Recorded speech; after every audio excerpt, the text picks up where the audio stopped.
you're thinking about moving to Atlanta, but you want to know what to expect. What we're going to do today is I'm just going to give you my unfiltered, authentic opinion on the good things about living here and the bad things about living here. Now, having said that, I'm not going to do it in any particular order. I'm not going to rank them. The only way you're going to get all the value out of this video is to watch it to the very end, and then I have a bonus surprise for you. And we're going to get after it right now.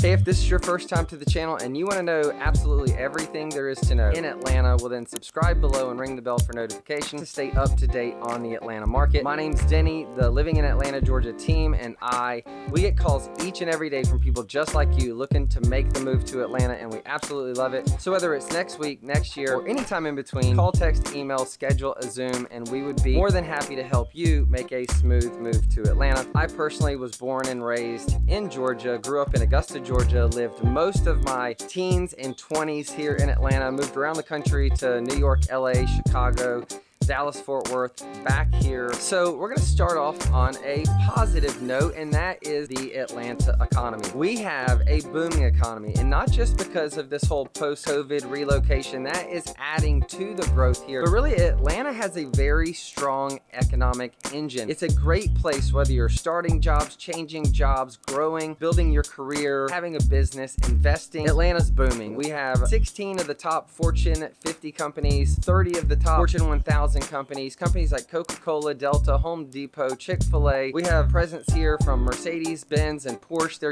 US headquarters are here. Even Apple, Google, Microsoft, Amazon, all of them have large either headquarters or distribution centers. Like when I say the economy is booming here, it is booming. So if you're looking for an economic opportunity, Atlanta is definitely a place to be. A lot of times you sacrifice costs of living when you have economic opportunity in areas like New York or LA or San Francisco. Yeah, you get a lot of opportunity to make more money, but there's no affordability. It's just everything costs 10 times more than you make. And so for here, cost of living is a definite pro. Not only are the homes affordable relative to the income, but when you look at food, transportation, taxes, healthcare, all of the things that you need on a daily basis, well then Atlanta is still one of the best values in the country. You can't talk about the good without talking about the bad, right? So one of the bad things, the public transportation. You can't really depend on the trains and buses. Having lived in areas like Chicago and New York, you can get around with the train without a car perfectly fine. Here, that's not the case. It's very car dependent. And on top of being car dependent with all this growth, there's a lot of construction. We're glad that they're working on infrastructure in the roads, but that comes at a cost. That equals, yep, you bet, traffic. Lots of it, especially if you're inside the perimeter, which is really what I'm talking about in this video today. We call the Interstate 285 that goes around Atlanta ITP if you're inside the perimeter, and the suburbs is really outside of the perimeter. The traffic around 285 is pretty bad anytime you're crossing that. And then 75, 85, the interstates that go through the city, they come from the outside, they meet, they become one interstate, they drive straight through the city of Atlanta, and then they separate again. Those two interstates coming together, going through the city, coming back apart, meeting the perimeter, that just equals a lot of traffic. One of the things I love about Atlanta is diversity. Now, most people probably, when they think of Atlanta, they think of racial diversity, and really just two, mostly, you know, black and white, mostly African American and Caucasian. But the reality is there's a decent Hispanic population here and a large Asian population here, and so you really get a mixture of a lot of different cultures. More importantly, I'm not just talking about different races, educational, economic, cultural, all of the types of diversity that you can think of. Atlanta really is a melting pot. No, it's not the same as could call it maybe the New York of the South, but there is a lot of diversity in and around the city of Atlanta. Now, maybe not as much in the suburbs. Now, if you go up to Alpharetta, like North Fulton County, South Forsyth County, you'll get a very large Asian population. That's Indian as well. In the city, it's much more of a diverse. I do think that's one of the good things about the city. Another one that comes right with that diversity is a thriving food scene. You have a ton of fabulous local restaurants with all kinds of different food from all over the world. And even here in Johns Creek, you have the International Food Festival. And so the food scene in Atlanta, I don't think gets enough credit. Having lived in New York, Chicago, and Dallas, Fort Worth, I would put the Atlanta food scene up against any of those places. So if you love food, you're gonna love Atlanta. Another great thing about Atlanta is the entertainment. When I say entertainment, we're not just talking about sports, where obviously Atlanta has been doing really, really well lately. The University of Georgia's won a couple of national championships. The Braves won the World Series. The Falcons and the Hawks are doing better than usual. The Atlanta United, they won the championship a few years ago, have rebuilt, and they're having a really good season now. So there was a curse for a long time around sports, but sports in Atlanta are thriving and doing well right now, as well as the movie industry has just exploded. With the movie scene comes a lot of theater, acting, comedy, thriving entertainment scene. The music scene has always been still booming in Atlanta. So when it comes to movies, when it comes to music, when it comes to sports, when it comes to, museums and theater and all the things that you would love, well, Atlanta has all. It's not all rainbows and unicorns. One of the things I think Atlanta could do a better job at is the public school system. You'll find it in North Fulton County and Forsyth, Cobb County, Cherokee, Gwinnett County. What you'll find is that all of those surrounding counties have really great schools for the most part, not all of them, but most of them. But then in Fulton County or in the city of Atlanta or inside the perimeter, it's really hit or miss. And not just Fulton County, but DeKalb and all of the inner city. It's not that there's no good public schools, but you really will need a trusted professional to help you navigate that if that's something that's really important. There's a lot of room for improvement in the public schools. And there's some really good private schools if you've got the money for that and that's what you want for your kids. But public schools definitely are one of the places that I think are lacking in Atlanta. So one of the sore spots for Atlanta, I would have to say, is crime. Now, I don't think it's any worse than any other metro city around the country, having lived in all those different places I talked about. When we lived in the city in Chicago, guns are outlawed. Basically, you're not allowed to have a gun anywhere in Chicago, yet my wife was held up at gunpoint in the alley behind our apartment where we lived. And so we had firsthand experience there in Chicago. I've never had that experience in Atlanta, but the statistics and the news and all of those things, I can tell that even living in the suburb, that the city has gotten worse through COVID. Now that's calmed down a little bit. I think it has in other metro areas too. I never see it, hear it, experience it, feel it here in the northern suburb, but crime is definitely something that I would pay attention to as you're moving to Atlanta, to make sure you land in a place where you feel safe. Guns in Georgia, there's very much a gun culture, not just from hunting, but the Second Amendment, the right to own a gun. In Atlanta, lots of people have guns, whether they have them for the right or wrong reason. And so I do think that for me, I would rather protect myself than depend on someone to come protect me. That time comes. But if you have an issue with crime and with guns, you're definitely going to want a trusted professional to help you navigate where you ultimately end up if you end up in Atlanta. One of the other sore spots for me is the segregated feel. I talked about how diverse Atlanta is, and it is. There's a widely diverse range of cultures, interests, and economics and education and all those things. But it's like self-segregation. Some people just didn't get the memo. You're allowed to be in community with people who don't look and act like you. It's actually one of the things I love about where I live and the life I live, is that we very much go out of our way to surround ourselves with different cultures, interests, and passions, and get exposure to things like that. My wife and I, having lived all over the country, we got to see different lives and lifestyles and cultures, economic, socioeconomic. We grew up more in like a lower income, so there's that off of a dirt road. And then we definitely lived in what I consider paradise in Alpharetta, Georgia. Now, lived a life of economic diversity and living in all of those different cities, from racial and education. We're both got college educations. We were, I think, both the first in our families to do that. And so seeing all those different cultures is really something I want to continue to expose myself to and expose my kids to, and be in community with people who think differently, act differently, look differently. I do think diversity is important, but Atlanta kind of self-segregates.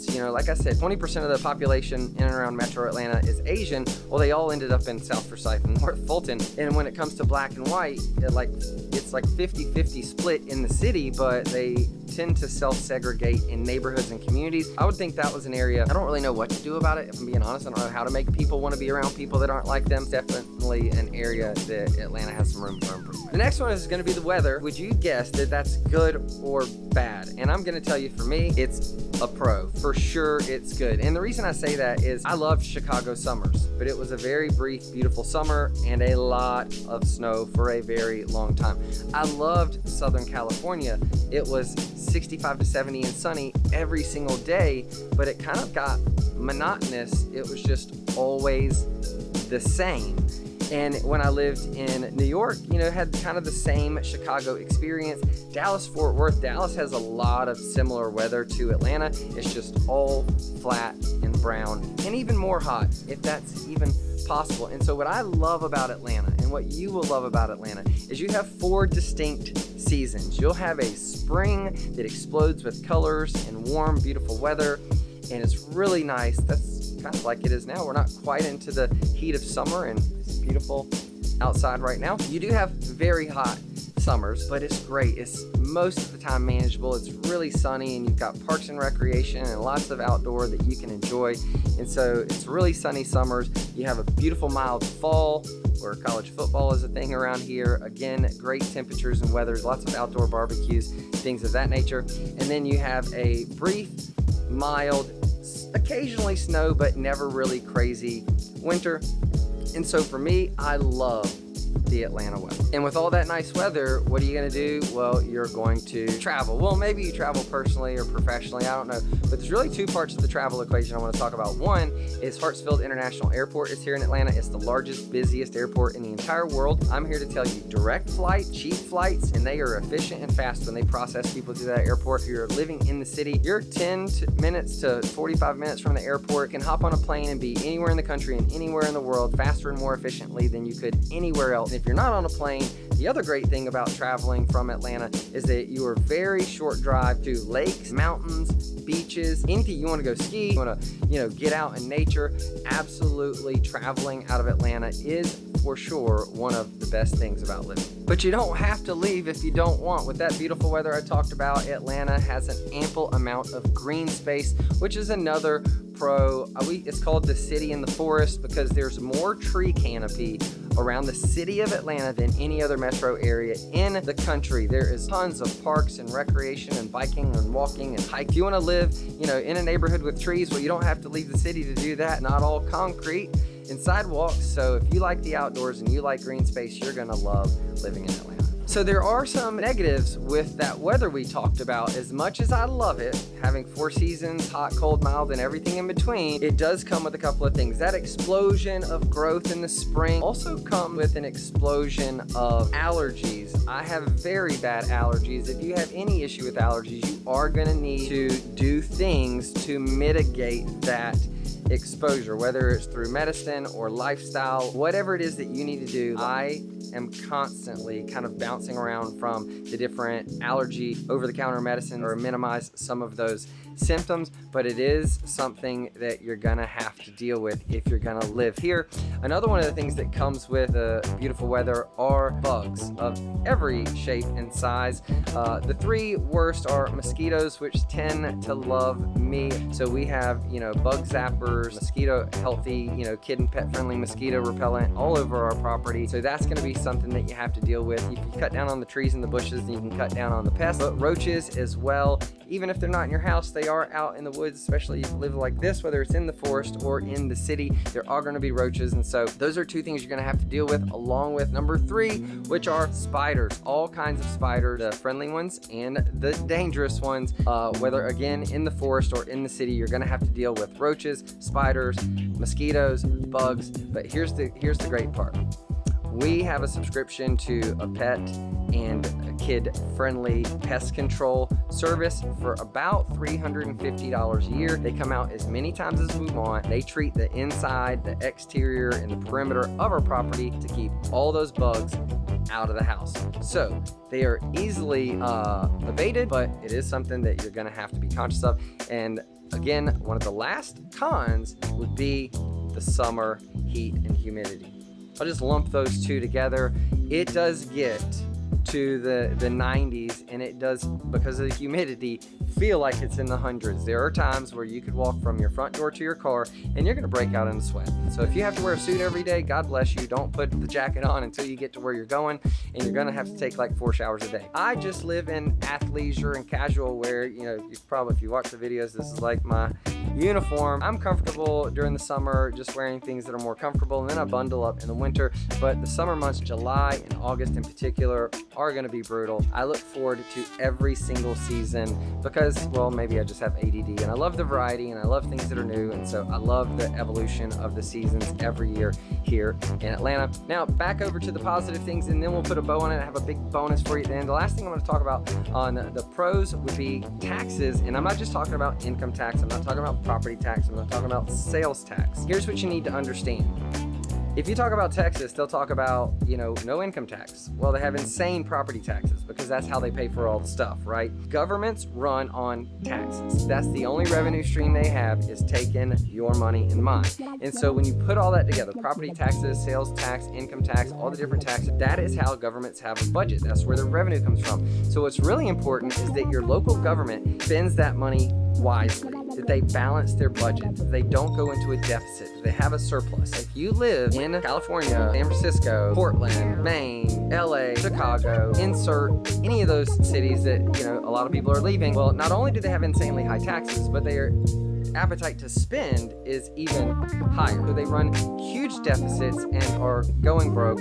So it's not about the services that are offered or the taxes, it's about how they balance that budget so that they can run the government, and so that they can, do a good job and are good stewards of the taxes they collect. And overall, Atlanta and Georgia does a really good job of balancing their budgets, of not taxing people to death and not overspending, but trying to find kind of that middle ground. You and I could probably argue over all kinds of, individual line items on what they're spending their money on and how much they're taking, but the reality is they do a decent job, so I had to put it over in the box. Now, all of those pros add up to really two things that I want to talk about. These are your bonuses. One is that it's a city of millennials. Like over 25-30% of the population in Atlanta are millennials. And in 2023, those millennials are from the age of 27 to 42. Those are the prime years for buying homes, for starting families, for getting married, for climbing the corporate ladder, for starting a business, for doing all those things.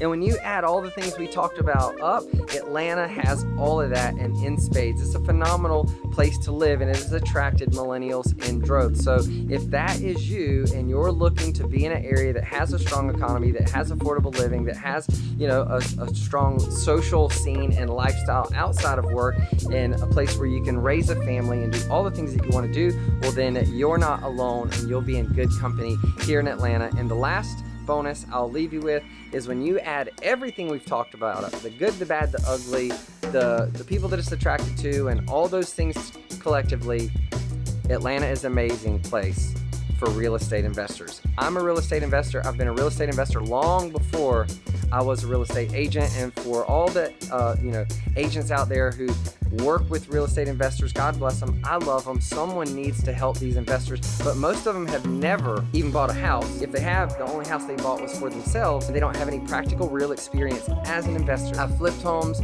long-term rentals, short-term rentals, house hack, creative finance, and everything in between. And I'm here to tell you, Atlanta is a great place to invest with a strong economy, with affordable, low cost of living, with all the great things we talked about that attract millennials and families and young and old and single and black and white and everything in between. That is a recipe for a great investment. Stable real estate prices. They never bubble up too high. They never crash too far. They're really consistent, and we are growing and people are moving here. And if it's a great place for people to live, it's a great place for you to invest. So if you have any interest whatsoever in real estate investing, please call, text, email, schedule a Zoom. I'd be happy to have that conversation with you. And if you're moving, whether it's next week or next year or anytime in between, we want to connect with you. We create these so that we provide value, and hopefully you got value out of it. If you have, smash the subscribe button, ring the bell for notifications. It's the least you could do. If you love videos like this and you want more information about the market, make sure that you subscribe right there. And if you want to see some home tours and specifically what your money will buy and what those homes look like, then check that out right there. And until we see you in person, we'll see you on the next episode.